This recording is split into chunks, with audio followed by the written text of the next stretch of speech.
Ag sy vriende, baie welkom weer by ons lesing, wat gaan oor God se finale oproep, om sy volk uit misleiding uit te kry. Ons het nou die eerste lesing gekyk en gesien dat Jesus ons verlosser is. Ons het gesien dat sy woord betroubaar is. Ons het gesien dat ons sy profeseë kan gaan studeer en glo wat daar staan. Ons het 'n paar verse in die Bybel gekry wat dit vir ons bevestig het. En vanaand vra ek die vraag: as God die Heerser is, die Verlosser is, die Koning van konings is, die toekoms ken, wat van ons? Kan hy vir ons vertel wat in die toekoms gaan gebeur? Want sou dit nie lekker gewees het om vanaand Moraan se koerant te kon gelees het? Sou dit nie ons probleme minder gemaak het nie? Sou ons nie kon geweet het wat sy rampe vir ons voorlê nie? Dat ons voorbereid kon gewees het. Nou dit was my vraag gewees, net tot bekering gekom het. En hy stem gehoor het en besef het, dit was God met wie ek gepraat het. Het ek die vraag vir my gevra: ken God die toekoms? Nou wil ek bietjie vandag kyk in daai glasbal. Ken jy daai glasbal? Vroeger die jaar het die gypsies rondgery en dan het hulle langs die pad gestop en mense het na hulle toe gekom en dat hulle vir jou fortuin vir jou vertel. Maar onthou ons het gelees dat die Bybel sê net God kan dit doen. So mense kan dit nie vir ons doen nie. Maar ek wil vandag aan daai glasbal inkyk om te sien of God vir ons die toekoms kan sê. Maar voor ons dit doen, kom ons bid saam. Vader, baie dankie dat ons weer bietjie in die woord kan delf vandag, net om te kan sien wat het U vir ons in die toekoms voorspel. Wees met ons nou in hierdie lesing, open ons harte, Here, maar open ons verstande, dat ons kan sien wat U vir ons vandag sê. Dat dit dalk vir ons dinge en dae makliker kan maak, moet ons weet wat U vir ons beplan. Dankie, Here, dat ons kan vra in Jesus naam, amen. So kom ons kyk bietjie na daai glasbal. Wie ken die toekoms? Daniël 2 vers 28 sê, daar's 'n God in die hemel wat geheime openbaar. Nou toekoms is geheime. Dis dinge wat in die toekoms gaan gebeur, wat ons nie van weet. En die Bybel sê vir ons, net God kan dit openbaar. En as dit klaar vasgestel, dis net God se woord en God wat ons kan vertrou en wat ons aanglo. Onthou ons het in die begin gesê, as dit nie in die Bybel is nie, dan is dit nie vir my nie, dan aanvaar ons dit nie. Nou daar was 'n antieke droom gewees, wat vir ons vandag vertel, wat die toekoms is. Dis so goed of daai droom het vir Nebukadneser die toekomskoerant gegee, om te kan lees, wat kan gebeur in die verre toekoms. So 'n heidense koning sit eendag op sy bed, een aand, naam van Nebukadneser, en hy wonder, wat gaan in die toekoms gebeur. Hy was die wêreldheerser, skatryk. Aan wie gaan hy sy goed bemaak? Wie gaan die volgende wêreldheerser wees? Ek dink dit sal 'n probleem wees vir enige skatryk wêreldheerser. En in daardie nag gee die koning hom 'n droom. En kom ons kyk na daai droom. Kom ons kyk wat het hy gedroom. Hy droom van 'n groot beeld, wat uitstaan bo alles. Droom hy. En ek wys julle nou die beeld op die skerm, wat hy gedroom het. Ek vat hom van onderaf op boontoe, en dan as hy bo is, kyk ons wat droom hy. Hy sien die droom met verskillende kleure. Dan sien hy die kop van daai beeld was van suiwer goud gemaak. Die bors van suiwer silwer. Die lende van brons. En dan sien hy die bene van yster. Maar die voete is van yster en klei. En dan van nêrens kom daar 'n klip, wat die beeld aan die voete slaan, en die beeld verkrummel. En die wind waai daai stofkorreltjies weg. En dan sien hy daai klip verander in 'n groot magtige rots, wat vir ewig gaan regeer. Nou as jy vanaand so 'n droom kry, kan jy vir my uitleg gee van dit? Nee, die koning was verward, deurmekaar, maar die droom het hom ontstel. Hy wil weet wat aangaan in hy droom. So hy kry al die wyse manne om te hoor wat hulle sê. Nou in daai tyd het die konings baie ag geslaan op wat die wyse manne sê, en die waarsêers, hulle het basies hulle lewens gebaseer op dit. En hoor wat sê die wyse manne? Want hulle kon nie die droom uitlê nie. In Daniël 2:11 sê hulle, ja, die saak wat die koning verlang is swaar, en daar is niemand wat dit kan voor die koning sou kan te kenne gee nie, behalwe die God, wie se woning nie by die vlees is nie. So selfs daai wyse manne weet van 'n God wat nie by hulle woon nie. Maar wat doen hulle? Hulle vra nie raad by hom nie.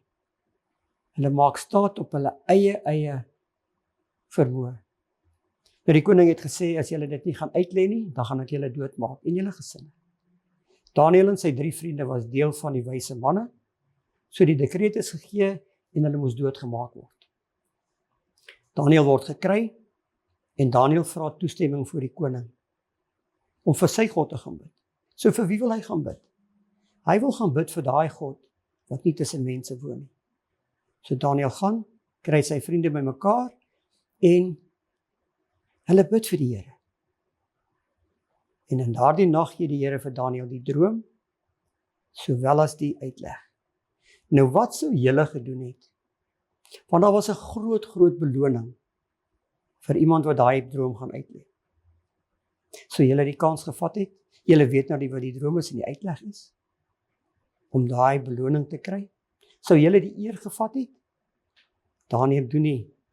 In vers 28 sê, daar is 'n God in die hemel wat geheime openbaar, en hy ken, en hy het koning Nebukadneser bekend gemaak, wat aan die einde van dae sal gebeur. Onthou in die vorige lesing het ek vir julle gesê, die droom was vir Nebukadneser, maar vir ons ook, want die droom is eintlik vir die einde van tyd. Dit was nie alles net vir sy tyd nie. Die droom en die gesigte op die woord was dit gewees. En Daniël lê die droom uit. Hy sê van koning, U is die koop van goud. Nebukadneser was die koning van Babylon, en Babylon was daai tyd die heerser van 605 voor Christus tot 538 voor Christus. En dan sê hy die volgende woorde, maar na U kom 'n volgende koning. Dink vir jouself, die magtige koning, wat gisterand gewonder het, wat word van sy koninkryk? Hoor, daar kom 'n volgende koninkryk, of 'n volgende heerser. Sou dit hom nie ontstel het nie? Sou dit nie ontstel het nie? En Daniël sê, daar kom 'n volgende een na U, geringer as U. En wie was dit? Medo-Perse, wat regeer van 538 voor Christus tot 531 voor Christus. En julle sal oplet, van hoër af, van goud af, soos ons met die metale afgaan, word hulle harder en harder. Maar ook minder in waarde. So Medo-Perse is tweede. En dit wat ek vir julle vertel nou, is alles geskiedenis. Julle kan my regtig gaan opkyk om te sien of dit so is, dis geskiedenis. So die lende van brons, Griekeland, 331 voor Christus tot 168 voor Christus. Hulle was die lende van brons. En dan die bene van yster. Al die ander koninkryke, sê die Bybel vir julle, sal dit later, gaan ek dit vir julle lees in die Bybel, hoe hulle beskryf word. Maar die Romeinse ryk was nêrens beskryf nie. Maar as die geskiedenis reg was, met 3 koninkryke, dink julle nie, die 4de sal ook reg wees. En soos ons met die lesing aangaan, sal julle sien, maar God se profeseë is betroubaar. So Daniël sê die bene is die Romeinse ryk, van 168 voor Christus, en 476 na Christus. En as ons kyk na die bene, hulle was hard, harder as enigeen van die ander. En daai koninkryk verdeel op in voete van yster en klei. Wat beteken dit? Dat tussen die yster, daai harde yster, was daar klei gewees. Is daar vandag enige wêreldheerser? Romeine was die laaste wêreldheerser. Hulle het opgedeel in 10 tone, 10 stamme. Daar's nie 'n wêreldheerser nie. Hoekom nie? Hoekom was daar nie een gewees? Hoekom is daar nie vandag een nie? Want die droom sê die Romeinse Ryk gaan die laaste heerser wees. Die volgende heerser gaan daai klip wees wat kom. Daai klippie wat 'n rots geword het.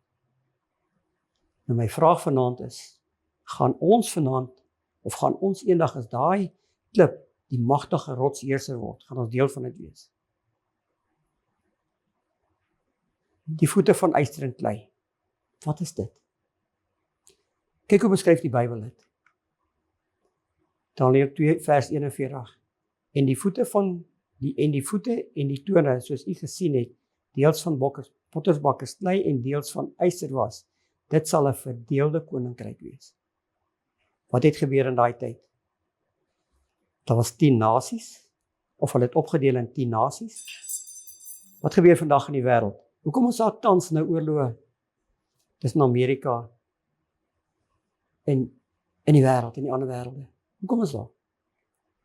Hoekom is daar faksies tussen my en my familie? Want ons sien nie meer oog tot oog nie, ons beklei niemand, almal wil die baas wees, almal wil so satting wees, uitstyg en oor die ander heers. So vandag is daar 10 nasies. En daai 10 tone, die 10 nasies wat ons gesien het, was die Almanië, wat die Duitsers is. Die Bourgondiërs wat die Switsers is, die Franke is die Franse, die Lombarde, Italianers, die Anglo-Sakse is die Engelse. Die ander 5, Sui, Portugese. Wesgote die Spanjaarde, Heruli, hulle het uitgesterf. Die Oosgote het uitgesterf. Vandaal het uitgesterf. Nou baie mense het gesê hierdie profesie is nie waar nie. Want waar is daai nasies? Hoekom sien ons hulle nie meer vandag nie? Wat het ek in die begin gesê, bewys die Bybel waar? 3 dinge. Profesie, geskiedenis, argeologie. Nou hierdie geval het ons vandag al 3. Daniël het dit geprofeteer, het presies so gebeur. Presies. Dis die geskiedenis, het dit vir ons bewys. Nou sê hulle, daar is 3 stamme wat daar nie is nie. Die argeologie, die argeoloog het dit opgegrou, hulle is daar. Dit is opgegrou, hulle het bestaan. Dan vers 43 sê, en hulle sal deur menslike gemeenskap onder mekaar vermeng raak, maar hulle sal nie aan mekaar vaslewe nie. Net soos yster nie met klei meng nie. Hoor julle wat die Bybel sê? Hulle sal deur menslike gemeenskap onder mekaar vermeng raak. So daai 10 nasies het onder mekaar ingetrou. En op 'n stadium was hulle almal verbind aan mekaar. Maar nog steeds kon hulle nie een koning gekry het. Hulle kon nie een heerser gekry het. God se woord het gesê, het gaan nie gebeur nie. 4 koninkryke. Nou kom ons kyk bietjie. Hulle het dit probeer. Maar hulle het ook probeer met geweld dit doen. Daar's 'n paar verhale en geskiedenisverhale wat ons in skole geleer het. En die eerste een was Karel die 5de. In die 16de eeu word hy verslaan. Hy het met geweld probeer om die wêreld te oorheers. Louis die 14de en die 17de eeu. Napoleon die 19de eeu. En ek dink meeste van julle het dit ook geleer in geskiedenis. Dan Keiser Willem in die 20ste eeu verslaan. Hitler, die laaste een wat ons weet, die drywer van die Tweede Wêreldoorlog, hy was ook verslaan. Nou kyk 'n bietjie wat skryf van daai generaals. Napoleon van die 9de eeu skryf: Ek wou 'n enkel Europese stelsel daarstel met Europese regsbank en 'n Europese appelreg. Daar sal net een Europa wees. So hy wou almal onder een kam weer gekry het, onder een vlag gekry. Maar wat gebeur by die slag van Waterloo? Teen alle moontlikhede verloor hy die oorlog. Alles wat moes gebeur, gebeur nie. En daar verloor hy die oorlog. Ek het 2 mooi foto's van hom gekry. Baie selfverseker, toe hy daai verklaring gemaak het, een Europese stelsel, en baie moedeloos verslaan. Daai 2 gesigte spreek boekdele. En nou wil ek vir julle wys van Napoleon, van Adolf Hitler. Hy skryf: Napoleon, jou dwaas. Ek sal suksesvol wees waar jy gefaal het. Ek sal 'n koninkryk bou wat vir ewig sal staan. Ja, vir 1000 jaar. Baie arrogant sê, ons het God nie nodig nie. Ons vra hom niks nie. As hy nou maar net die profesie gelees het. Hoeveel mense het onskuldig gesterf? Hoeveel mense sterf vandag onskuldig? Daar gaan nie volgende koninkryke wees nie. Meeste van die wêreld verstaan die profesie van die koninkryke, maar hulle het nie die insig om verder te verstaan. Hulle verstaan net tot daar. Daar sal nie soveel ongelukkige mense doodgegaan het. Ek dink hierdie is 'n baie duur les vir die wêreld om te leer vandag. Vers 43 sê dat u die yster gemeng met kleigrond gesien het, en dan sal deur menslike gemeenskap onder mekaar vermeng raak, maar hulle sal nie in mekaar vaslewe nie, nie soos yster, nie met klei meng nie. So die Here het ons gewaarsku, het gaan nie weer meng nie, bly weg. So wat sê die Bybel is die rots wat die beeld vermors. Daai rots waarvoor ek en julle nou wag. 2 Korintiërs 10 vers 4 sê, die rots was Christus. So wat sê hierdie droom vir ons? Die Here wys vir Nebukadneser van sy tydperk tot en met die verdeelde Europese nasies, waar ons vandag is, gaan daar net 4 koninkryke wees. En dan kom die klips wat verander in 'n rots. So hier waar ons vandag staan, wag ons vir daai klip. Ons wag vir die rots. Ons wag vir die wederkoms. Dis waarvoor ons wag vandag. Is dit nie maklik om nou die droom te verstaan of die beeld die profesie te verstaan nie? Deur net bietjie te gaan kyk wat die Bybel sê, te gaan kyk na wat die geskiedenis sê, te gaan kyk wat die argeologie sê. Okay, dit was nou 'n droom vir Nebukadneser. 'n Paar jaar later kry Daniël ook 'n visioen. En ek sê altyd Daniël 2 was die skeleton gewees. Daniël 7 kom sit nou kleur aan die skeleton en sit bietjie meer vleis by. So kom ons kyk wat lees in Daniël 7. Wat sê hy? Met ander woorde, kom ons kyk so 'n bietjie dieper in die glasbal in. Wat sê hy? En ek sê weer vir julle, moenie my glo nie. Gaan lees die Bybel, gaan kyk na die geskiedenis en sit julle eie opsomming bymekaar. Vers 1 sê, in die eerste jaar van Belsasar, die koning van Babel, het Daniël 'n droomgesig gesien en gestigte van sy hoof, sy bed. Toe het hy die droom opgeskrywe, die hoofsaak vertel. Toe net soos Nebukadneser kry hy die droom, maar hy skryf syne dadelik neer. Nebukadneser het nie. Die volgende dag het hy gewonder, wat het gebeur. Daniël het gespreek en gesê, ek het in die nag in my gesig gesien, en kyk, 4 winde van die hemel het die groot see in beroering gebring. So hy sê, hy kyk, en hy sien 4 winde, bring die groot see in beweging. Maak dit vir julle sin wat hy sê? Nee, maak nie sin. So hoe kan ek nou 'n uitleg maak, as ek nie weet nie? Maar kom ons lees klaar, dan kom ons terug en ons verduidelik elke ding. Vers 3 sê, en 4 groot diere het die see opgeklim, die een verskillend van die ander. Die eerste was soos 'n leeu en het vlerke van 'n arend gehad. Ek het bly kyk tot sy vlerke uitgepluk is en dit van die grond af opgehef en soos 'n mens op 2 voete neergesit is en daarin 'n menshart gegee is. En kyk, 'n ander dier, 'n tweede, het gelyk soos 'n beer en is aan die een kant opgerig en 3 ribbes was in sy bek, tussen sy tande. En so het hulle vir hom gesê, staan op, eet baie vleis. Vers 6. Daarna het ek gesien en kyk, daar was 'n ander een, soos 'n luiperd, en dit het 4 vlerke van 'n voer op sy rug gehad. En ook het die dier 4 koppe gehad, en aan hom is heerskappy gegee.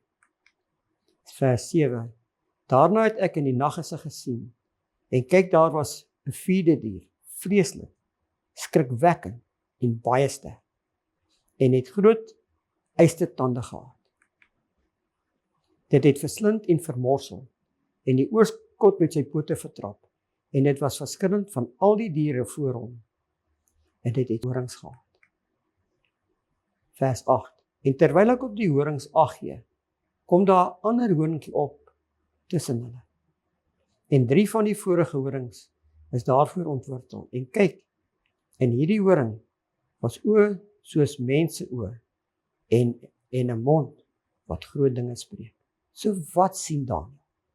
Hy sien 4 winde, hy sien die see en dan sien hy 4 diere, een na die ander uitgestap kom. Nie al 4 gelyk nie, dis een, dan die volgende een, dan aan die volgende een. Die een is 'n leeu met vlerke, dan 'n beer met bene in sy mond, ribbietjies in sy mond. En dan 'n luiperd met 4 kop en 4 vlerke. En dan die snaakse dier. Nou Daniël beskryf nie vir ons en sê, dis 'n leeu, dis 'n beer nie. Maar wat hy beskryf, lyk vir my soos 'n draak. Met eystertande en horings op sy kop. So wat beteken dit alles? Onthou wat Petrus vir ons gesê het, geen profesie van die skrif is 'n saak van eie uitlegging. So met ander woorde, om hierdie droom en hierdie visioen te verstaan, moet ons nou na die Bybel toe gaan, om te gaan kyk. Wat het hy eers gesien? Hy sien die winde. So wat is die winde? Jeremia 49 vers 36 sê vir ons, en ek sal 4 winde uit die 4 hoeke van die hemel oor Elim aandring. En sal hulle na al hierdie windstreke verstrooi, en daar sal geen nasie wees nie, waar die verjaagdes van Elam nie sal kom nie. En ek sal eenmaal verskrik, en voor hulle vyande, en voor die wat hulle lewe soek. En ek sal onheil oor hulle bring. Die gloed van my toorn, spreek die Here. Luister nou. En ek sal die swaard agter hulle aanstuur, totdat ek hulle vernietig het. So daai winde wat Daniël gesien het, is winde van geweld. Dis 'n oorlog. Dis striwelinge. Dis vernietiging. Dis die winde wat hy gesien het. So wat is die see wat hy gesien het? Openbaring 17 vers 15 sê vir ons. En hy sê vir my, die waters wat jy gesien het, is volke en menigtes en nasies en tale. So wat sien hy? Hy sien striwelinge, hy sien bekleier, hy sien oorlog en hy sien die mense, baie mense wat dit doen. Wat is die verskillende diere wat uit die see uitkom? Daniël 7:17 sê dit vir onsself. Hierdie groot diere wat 4 is, 4 koninkryke sal uit die aarde opstaan. So wat het hy gesien? Die een dier na die ander ene, so die eerste koninkryk kom uit en na hom kom nog 'n koninkryk en so kom hulle uitgestap 4 van hulle. Presies wat Daniël gesien het. Hy sien oorlog. En so tussen daai oorlog, dan sien hy verskillende koninkryke wat uitkom. Daniël 7 vers 4. Die eerste was soos 'n leeu en hy het vlerke van 'n arend gehad. En ek het bly kyk totdat hy sy vlerke uitgepluk is. En dit van sy voet van die grond af opgehef en soos 'n mens op 2 voete neergesit is en daaraan 'n mens se hart gegee is. Wat beteken die vlerke? Kom ons begin eers daar. Wat beteken die vlerke? Gaan terug na die Bybel toe. Jeremia voorspel die koms van Daniël. Van die leeu. In Jeremia 4 vers 7 sê hy 'n leeu. Ons het vasgestel in Daniël 2 dat dit Babylon was. Het opgekom uit die bos. En nou kyk ons na die vlerke. Habakuk 1 vers 8 sê: En vinniger as 'n luiperd is sy perde en gouer as aardwolwe. En op 'n galop kom sy ruiters. Ja, sy ruiters. Van ver kom hulle aangevlieg, soos 'n arend op sy prooi neerskiet. So vlerke is vinnig. OK? Wat is die mens se hart? Wat is die mens se hart? Onthou julle, as julle die boek Daniël gelees het in Daniël 4, het Nebukadneser 'n waarskuwing gekry, ook weer in 'n droom wat hy gehad het. En hy het verander in 'n dier vir 7 jaar lank. En hy het tussen die diere geleef. Dou van die gras af geëet, soos 'n dier geleef. En na 7 jaar het hy die hart van 'n mens teruggekry. So dis daai hart wat in daai droom van Daniël 7 vir ons gegee is en wys dat ons weer definitief met die regte persoon te doen het. In die opgrawings van die argeoloë het hulle dit gekry. Orals was daar leeu's gewees. Orals op hulle mure was daar leeu's gewees. Soos die eerste dier wat uitgekom het was Babylon. 609 tot 539 voor Christus. En dan die tweede dier. En kyk, 'n ander dier, 'n tweede, het gelyk soos 'n beer en is aan die een kant opgerig. Met ander woorde, toe hy uitkom, toe sy so 'n bietjie een hoor as die ander een. Maar hierdie koninkryk wat nou uitkom, was al voorspel in Jeremia en Jesaja meer as 150 jaar voor die tyd. Weet julle hoe akkuraat? Dat self die persoon op die naam genoem was. So sê die Here aan sy gesalfde aan Kores, wie sy regterhand ek gevat het, om nasies voor hom neer te werp, terwyl ek die lendene van konings losgod. So hy is by die naam geroep. Maar nie net hoe Kores die nasie gaan oorvat nie, of nie net wie dit gaan wees nie, selfs hoe dit sal gebeur.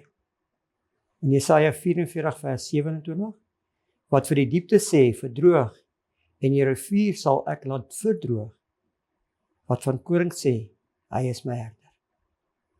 So wie dit was, sê die Bybel vir ons, en hoe hy dit sou doen. Ons weet in daai tyd, Babylon was 'n baie groot magtige volk gewees. Baie groot stad gewees, met massiewe mure om hom gebou. Hulle het alles gehad. Hulle het 'n rivier gehad wat onderdeur die stad geloop het. So hulle was nie afhanklik van water en voedsel nie, hulle het alles binnekant gemaak. En julle weet in die ou dae, in die Bybelse tyd het hulle oorlog gedoen, deur mense die stad te laat omsingel, en wanneer die mense uitgehonger binnekant is, dan word hulle uitgedryf, en dan word hulle oorval. Babylon het nie daai probleem gehad nie, hulle het water gehad en het voedsel gehad. Hulle het alles gehad. Maar wat doen Kores se manne? Wat doen hy? Jesaja 45 vers 1 sê vir ons, om voor hom deure oop te maak en poorte sal nie gesluit bly nie. Want wat het hy gedoen? Hy het die rivier herlei, die water het opgedroog, hy het onderdeur gestap, en daar staan die poorte oop. Hoekom staan die poorte oop? Daar's geen wag nie. Sekerlik het hulle gehoor, Medo-Perse kom val ons aan. Nee, hulle was besig met 'n verskriklike groot feesviering. Hulle hou 'n partytjie, en hulle drink uit die silwerware, wat in die tempel was, wat Nebukadneser weggevat het, toe hulle vir Jerusalem oorwin het. En daar kom 'n vinger van nêrens, en dit skryf 'n boodskap aan die muur. Mene Perse Ufasen. Die koning skrik om asval. Roep die wyse manne en niemand weet wat aangaan nie. Sy ouma stap in en sê, onthou vir Daniël. Kry vir Daniël, hy het vir oupa Nebukadneser die droom uitgelê. So Daniël word gekry, en Daniël het die droom uit. Mene, God het die koningskap gestel, en daaraan 'n einde gemaak. So Daniël sê vir hom, die eerste woord mene, God het die koningskap getel, en hy gaan 'n einde daaraan maak. Tekel, u is op die weegskaal geweeg, en te lig bevind. Peres of Ufasen, u koninkryk is verdeel en aan die Medes en Perses gegee. So ons hoef nie te raai en te dink wie die koninkryk gaan wees nie. Die Here sê vir onsself, dis die Medes en die Perses. En dan lees ons van 3 ribbes wat in sy bek tussen sy tande was. Nou wat was daai 3 ribbes gewees? Om die wêreldheerser te geword het, moes Medo-Perse 3 koninkryke oorwin het, 3 nasies oorwin het. Egipte, Lidië en Babylon. So dis die 3 bene wat in die mond was, wat die profesie gesê het, eet en raak vol. Hulle moes daai 3 nasies oorwin het, en toe is hulle die volgende wêreldheersers. So daar sien julle, die tweede dier, Medo-Perse 539 voor Christus, tot 331 voor Christus. Dan sê die droom verder, daarna het ek gesien en kyk, daar was 'n ander een soos 'n luiperd en dit het 4 vlerke van 'n voël op sy rug gehad. Ook het die dier 4 koppe gehad en aan hom is heerskappy gegee. Nou wat sê die Bybel, wie was dit gewees? Onthou waar jy moet homself vertaal. As ons gaan kyk na Daniël 8 vers 20 sê dit, die ram wat jy gesien het met die 2 horings is die koning van die Medes en die Perses. Die harige bok is die koning van Griekeland. En die groot horing wat tussen sy oë was, dit is die eerste koning. So die Bybel is getrou, hy sê vir ons moet net gaan delf en gaan soek, hier 'n bietjie, daar 'n bietjie. Ons weet nou, dat die tweede heerser in Medo-Perse is, so in Daniël 8 vers 20, dan sê hy vir ons, Griekeland gaan oorvat. En dan sê 'n ander dier, soos 'n luiperd, het 4 vlerke van voël gehad. Nou as daai luiperd uitkom en uit 4 vlerke, die leeu het 2 vlerke gehad. Geskiedenis sê vir ons, Babylon in die manier van oorlogvoering en hoe hulle oorlog gevoer het in daai tyd, het redelik baie vinnig 'n wêreldheerser geword. Nou as hy 4 vlerke het, dan beteken dit, hy het ook vinniger koning die heerskappy oorgevat. En geskiedenis verwys dit vir ons. Die leier daai tyd, Alexander die Grote, was 'n vernuftige gevegssoldaat. En in 'n kort tydjie het hy die wêreldheerser geword. Nie baie lank nie. Toe begin hy drink. En het 'n losbandige lewe gehad en hy gaan dood. Want Daniël 7 vers 6 sê vir ons, hy het 4 koppe gehad. En na hy dood was, toe verdeel sy koninkryk op en word opgegee aan sy 4 generaals. Profesie is 100% waar. Die derde koninkryk, die luiperd met die 4 kop en 4 vlekke, Griekeland, 4 generaals wat oorvat, van 331 tot 168 voor Christus. En nou daardie verskriklike dier, eystertande, verskillend van die ander. Die Bybel sê nêrens vir ons, dat dit die Romeine is nie. Ek het dit nou ook gesê. Maar as geskiedenis vir ons 100% bewys, dat die eerste 3 voorspellings akkuraat is, dan kan ons aanneem, dit is so. Maar met verdere studies later in Openbaring, sal jy sien dat ons voorspelling vandag 100% reg is, want dit is presies soos die Bybel uitspeel vandag. Dit het verslind en vermorskel, die oorskot met sy pote vertrap. Dit was verskillend van al die diere wat voor hom was. Hy verslind en vermorsel nie alles nie. Hulle kruisig ons verlosser en hulle vertrap sy gebooie. Die Romeinse ryk 168 voor Christus tot 476 na Christus. En dit het 10 horings gehad. En tussen daai 10 horings kom daar nog 'n horingkie uit.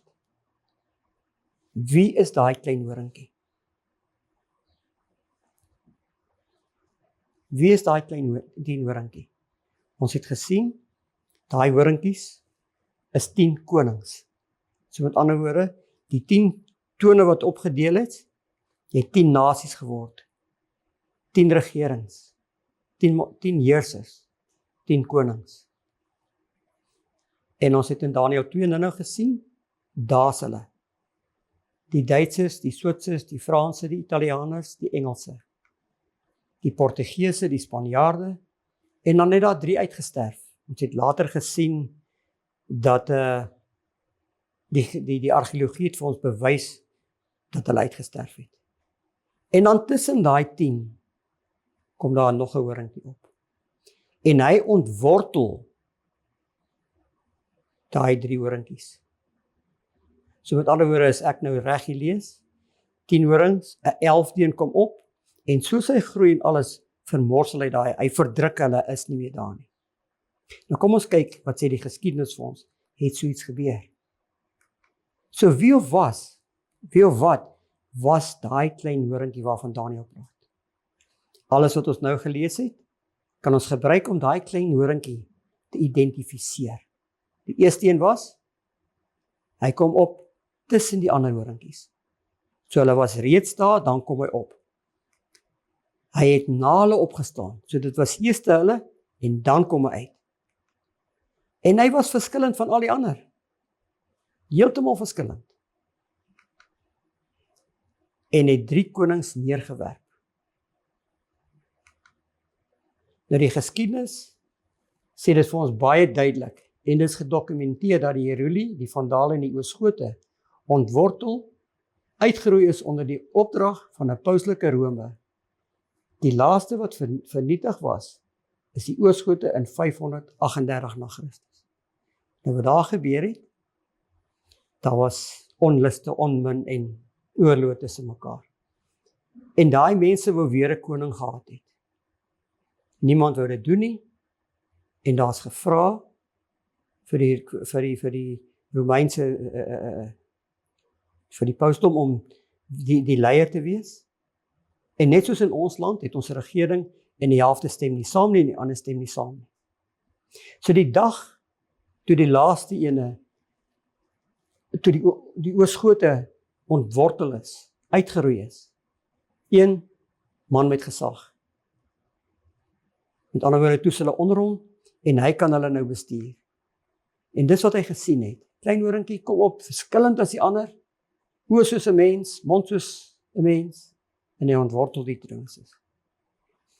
En daai mond spreek hoë groot woorde teen die Allerhoogste. Wat sê daai mond? Nou alles wat ek vandag vir julle sê, het ek bewys, ek het dit gaan haal uit hulle eie geskrifte, presies wat hulle sê. Ons lees, die paus is nie alleenlik die verteenwoordiger van Jesus Christus nie, maar hy is Christus self onder die sluier van die vlees. So wat sê hulle? Die paus is God. Hy is die verteenwoordiger van Christus op die aarde. Ons bekleed op hierdie aarde die plek van God Almagtig. Daar kan julle sien, dis in die kerkbrief van 20 Junie 1894. Die geregtelike geslag sluit ook die mag in om sondes te vergewe. Uit hulle eie geskrifte. Maar die mense was gewaarsku. Die mense was gewaarsku. Paulus skryf, die teenstander wat hom verhef bo al wat God genoem word, of voorwerp van aanbidding is, sodat hy in die tempel van God as God sal sit en voorgee dat hy God is. Is dit nie wat hulle sê nie? Hulle is die verteenwoordiger van God op die aarde. Die Romeinse Katholieke Kerk beweer, die kwytstelling van sondes kan slegs deur die sondaar verkry word deur die gebede van die priester. Is dit so?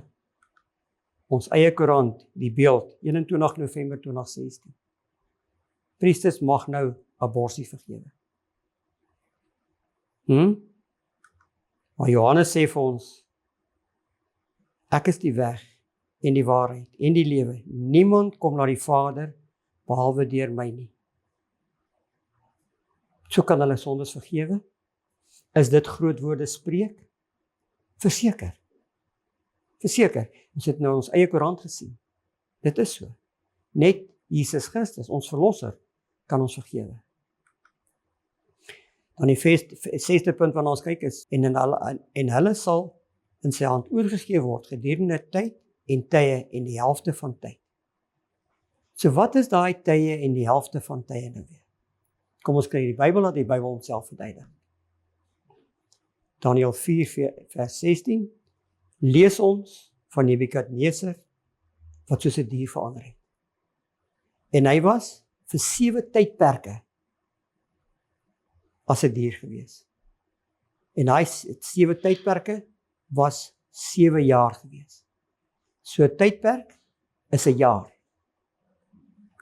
So kom ons kyk, wat is dit? Ons moet net onthou, in die Bybelse tyd was 'n dag van sonsak tot sonsak 1 dag. 7 dae 'n week. 30 dae 'n maand, nie soos vandag 31 dae nie, 28 dae nie, 12 maande 'n jaar. So as ons nou daai ding vat en ons sit dit oor 'n tyd is 1 jaar. Hoeveel het ons gesê is dit? 360 dae. 2 jaar is dan 360, 720. En die helfte van 'n tyd is 6 maande, 180 dae. Dis 1260 dae. So hulle was oorgegee aan hom vir 1260 dae. Maar Esegiel sê vir ons, vir elke jaar lê ek jou 1 dag op. So met ander woorde, dit was 1260 jaar. Nou ons het 'n begindatum gehad, onthou toe die Oosgote vernietig was, 538 na Christus. So daar begin dit. Nou is dit 1260 jaar verder. Die profesie sê, hulle sal oorgegee word vir 1260 dae in sy mag. As ons dit dan nou bytel, 1260, dan kom ons in die jaar 1798 na Christus. Wat gebeur? Napoleon se generaal Berthier het die Romeinse kerk se politieke mag in 1798 na Christus gebreek deur die paus in hegtenis te neem. Presies soos die profesie gesê het. Profesie is so betroubaar. Die 7de punt. Hy sal tyd en tye en wet verander. Tyd weet ons het verander, ons het nou gesê 30 dae 'n maand, nie 31 nie. Sonsak tot sonsak. Ons vandag werk van middernag tot middernag. So ons sien dit het verander. Hoe het hulle die wet verander? Kyk wat sê hulle. Hulle erken dat die wet van God deur hulle verander is. Kry vir julle katekisme boekie van hulle? Ek het spesiaal een gaan kry toe ek hoor van dit. En dis wat gebeur het. Die tweede gebod, wat sê ons Bybel? Jy mag vir jou geen gesneede beelde maak nie. Wat sê hulle? Thou shalt not take the name of the Lord in vain. Daai gebod is weggevat. En om dan die 10 op te maak, want hulle het nou net 9, is die laaste gebod opgedeel in 2. Thou shalt not covet thy neighbor's wife.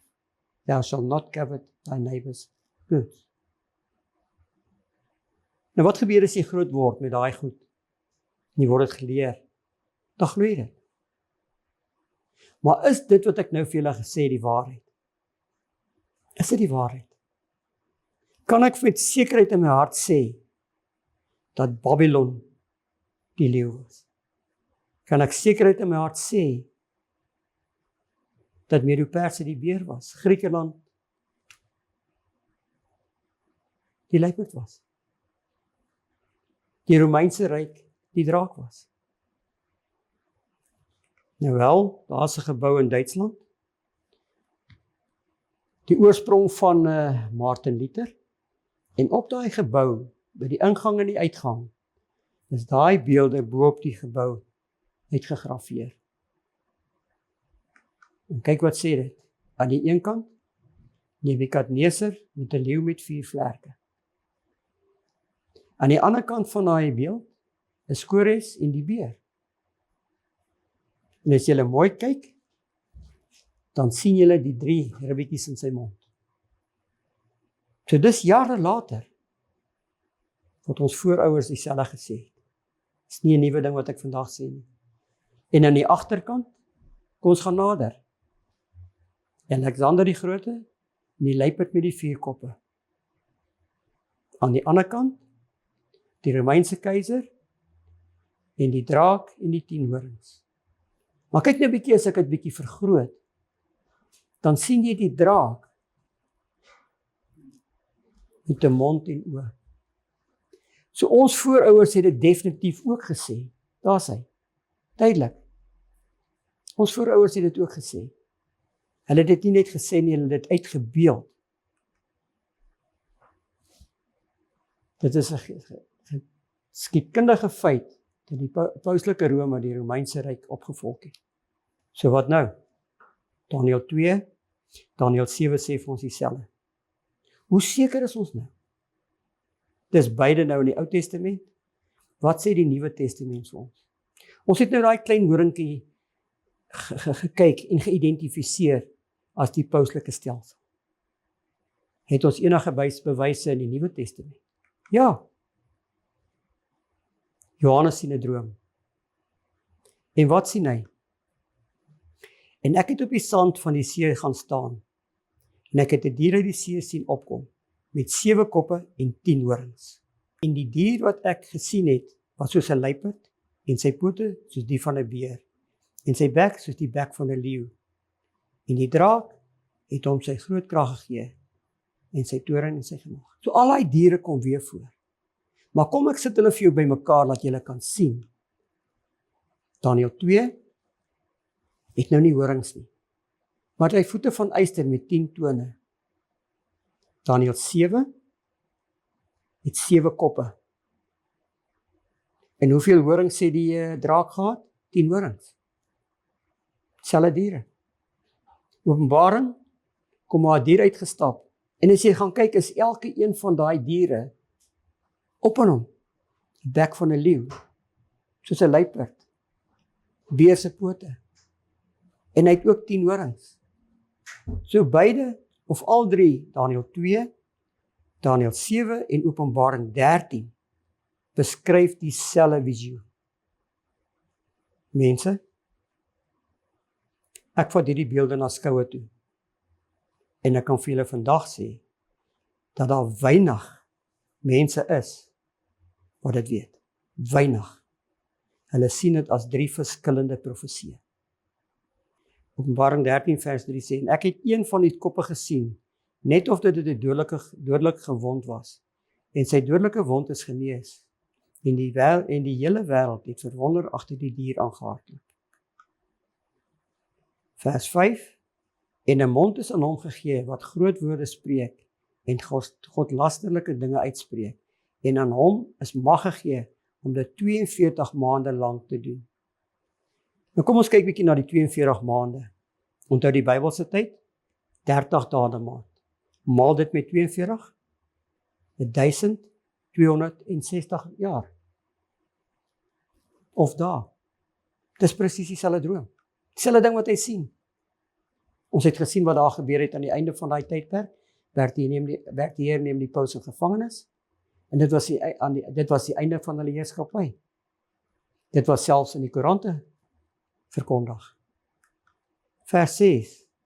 En hy het sy mond oopgemaak om te laster teen God, om sy naam en sy tabernakel en die wat in die hemel woon te laster.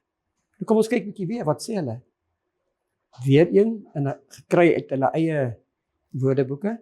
Die paus is so groot in sy waardigheid en so verhewe, dat hy nie meer as weer 'n mens is nie, maar as te ware God is, of die plaasvervanger van God.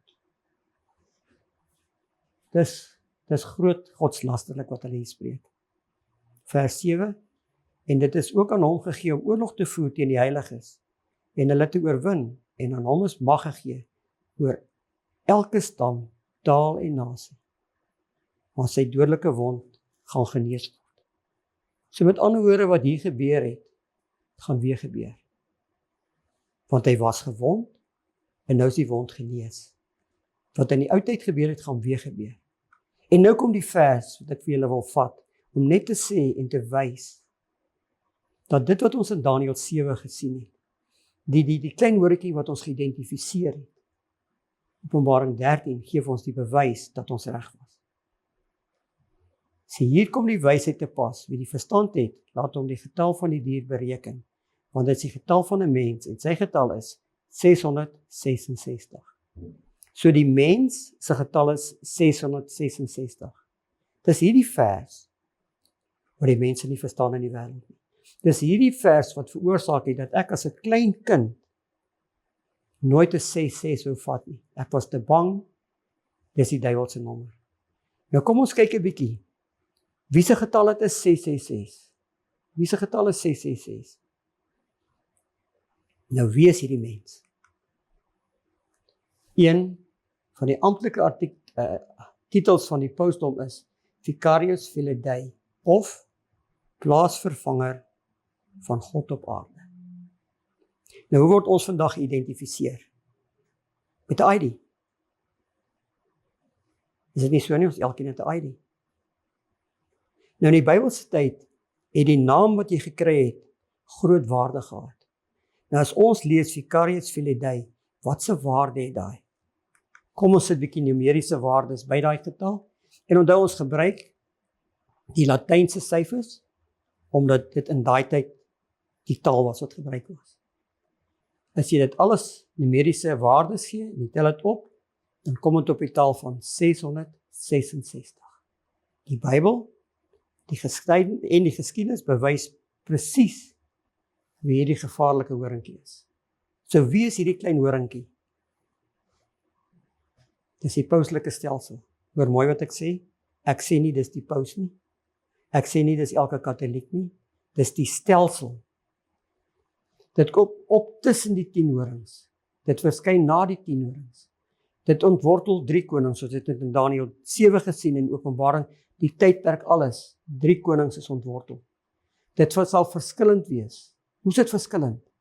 Dis 'n politieke sowel as 'n godsdienstige regering. Al die ander regerings was net politieke regerings. Dis 'n toonaangewende maag. Dit spreek woorde teen die Allerhoogste. Dit mishandel God se heiliges. Dit probeer om tyd en wet te verander. En dit heers vir 1260 jaar. Dis wat die Bybel sê. Ek glo dit. Ek weet nie van julle nie. Gaan asseblief van gelees Daniël 2, Daniël 7, Openbaring 13 en gaan maak seker of dit reg is of nie reg is. As dit reg is, let op wat God verder vir ons sê. Kom ons sluit af. Liewe, dis 'n mooi en 'n moeilike boodskap om oor te dra vir mense. Maar Here, U is duidelik. Die profesie verduidelik vir ons.